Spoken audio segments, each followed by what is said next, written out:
Pejabat Gubernur DKI Jakarta, Heru Budi Hartono, melontarkan guyon saat ditanya soal pencemaran udara Jakarta tidak hanya bersumber dari gas buangan transportasi, tapi juga aktivis industri daerah penyangga.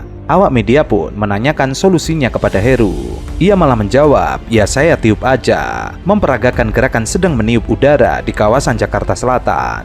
DKI polusi udara, maka Pemda DKI terus berbenah, menambah RTH, kita semua yang menanam pohon, di sisi lain mengurangi emisi itu dengan misalnya uji emisi kendaraan dan tentunya peralihan bahan bakar ke kendaraan alternatif juga diusahakan, termasuk juga Transjakarta untuk berbenah menggunakan bus listrik, kira-kira seperti itu. Ya, semua masyarakat harus bersama-sama bantu untuk mengurangi emisi. Sebelumnya, IKI mencatat kualitas udara di Jakarta terpantau bertambah buruk. Bahkan, Jakarta berada di posisi kedua sebagai kota dengan kualitas udara terburuk di dunia pada siang kemarin. Nilai AQI kualitas udara Jakarta mencapai 156 alias yang terburuk nomor 2 di bawah Hanoi, Vietnam.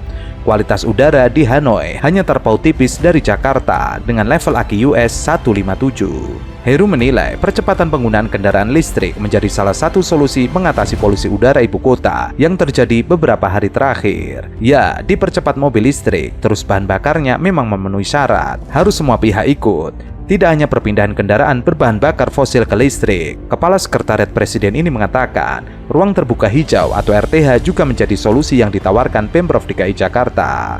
Ya, ini termasuk RTH, trotoar termasuk RTH, dan di sekitarnya ada ruang taman hijau.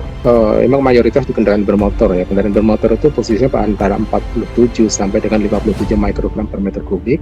Kemudian nomor 2 itu industri sekitar 22% ya. Kemudian yang ketiga adalah dari domestik ya sekitar 11%. Kemudian dari pembakaran sampah itu sekitar 5%. Konstruksi gedung itu sekitar 4%. Dan dari power plant yang berada di luar Jakarta yang berimplikasi masuk polutannya ke Jakarta itu sekitar 2,6%. Sementara itu, juru kampanye iklim dan energi Greenpeace, Bondan Andrianu mengatakan, sumber pencemaran udara Jakarta berasal dari transportasi atau emisi kendaraan bermotor dan non-kendaraan. Artinya penting untuk mengendalikan sumber pencemaran udara secara holistik, baik sumber bergerak maupun sumber tidak bergerak. Fenomena ini mengingatkan dengan gugatan polusi udara yang telah dimenangkan oleh warga. Oleh karena itu, pemerintah Provinsi DKI Jakarta diminta untuk menjalankan putusan hakim. Hal itu sesuai dengan perintah hakim pada sidang putusan gugatan polusi udara yang dimenangkan oleh warga negara. Kondisi udara Jakarta ini akan semakin buruk dari masa ke masa. Karena arah kebijakan dan pembangunan itu seperti berjalan di malam hari tanpa penerangan. Di setiap priorisasi pemerintah hanya memikirkan bagaimana penggunaan kewenangannya pada masa pemerintahannya, tidak berpikir untuk jangka panjang. Nah, di Jakarta ini sendiri sebenarnya yang mesti kita lihat, tidak terjadi kebakaran hebat seperti kebakaran hutan di Sumatera dan Kalimantan, tapi kandungan partikel di udaranya itu hampir sama seperti kebakaran. Artinya polusi di Jakarta itu sudah dalam taraf berbahaya, tidak sehat bagi manusia untuk hidup di Jakarta. Nah, kalau kami melihat, kenapa dari tahun ke tahun udara di Jakarta semakin buruk, itu karena pelepasan emisi, pelepasan polusi itu selalu diberikan izin oleh pemerintah, sedangkan daya kontrol dan kendali pemerintah terhadap dampak dari pemberian izin ini itu relatif tidak diambil. Hal tersebut tentu saja berbeda dengan Anies Baswedan yang sudah bekerja dengan nyata mengurangi emisi udara dari sumber pencemaran. Heru tidak kali ini saja dikritik oleh Greenpeace. Sebelumnya, ia dikritik karena membongkar trotoar. Koalisi sipil mengkritik kebijakan rekayasa lalu lintas penutupan putar balik di persimpangan Pasar Santa, Jakarta Selatan. Pasalnya, rekayasa tersebut turut menghapus jalur sepeda dan pejalan kaki. Koalisi sipil tersebut terdiri dari Greenpeace, Koalisi Pejalan Kaki, Komunitas Bike to Walk, dan Road Safety Association. Mereka mengatakan penghancuran trotoar menjadi jalan raya jelas langkah setback atau mundur. Jalan di sekitar Pasar Santa sebelumnya merupakan trotoar yang dibangun di era Gubernur Anies Baswedan.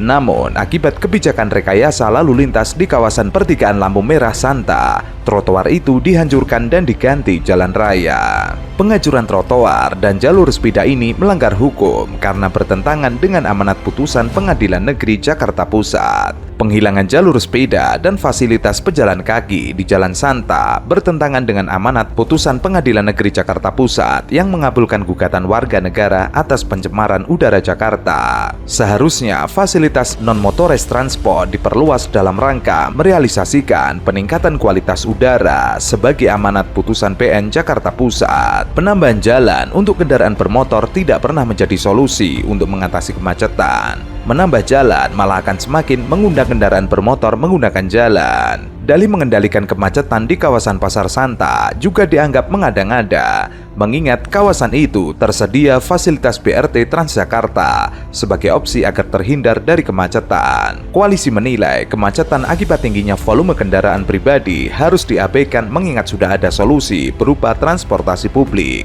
jalur sepeda, dan fasilitas pejalan kaki di kawasan tersebut. Menurut koalisi, kemacetan adalah hukuman bagi mereka yang masih bertahan dengan kendaraan pribadi. Koalisi mendesak fasilitas trotoar dan jalur sepeda dikembalikan. Mereka akan menempuh upaya hukum apabila keberadaan fasilitas pejalan kaki dan jalur sepeda tidak dikembalikan seperti sebelumnya. Kepala Dinas Perhubungan DKI Jakarta, Syafrin Liputo, mengatakan pihaknya menerima masukan dari koalisi.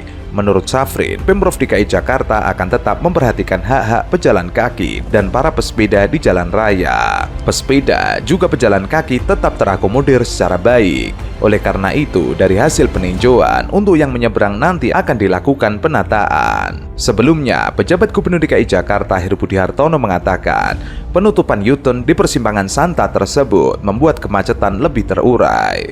Menurut Heru, berdasarkan laporan dari Dirlantas Polda Metro Jaya dan Dinas Perhubungan DKI Jakarta, jika biasanya kepadatan dari arah Jalan Wijaya 1 ke arah Jalan Kapten Tendean terjadi pukul 9, kini telah diberlakukan penutupan U-turn kepadatan hanya berlangsung hingga pukul 8. Hal tersebut tentu saja berbeda dengan Anies Baswedan.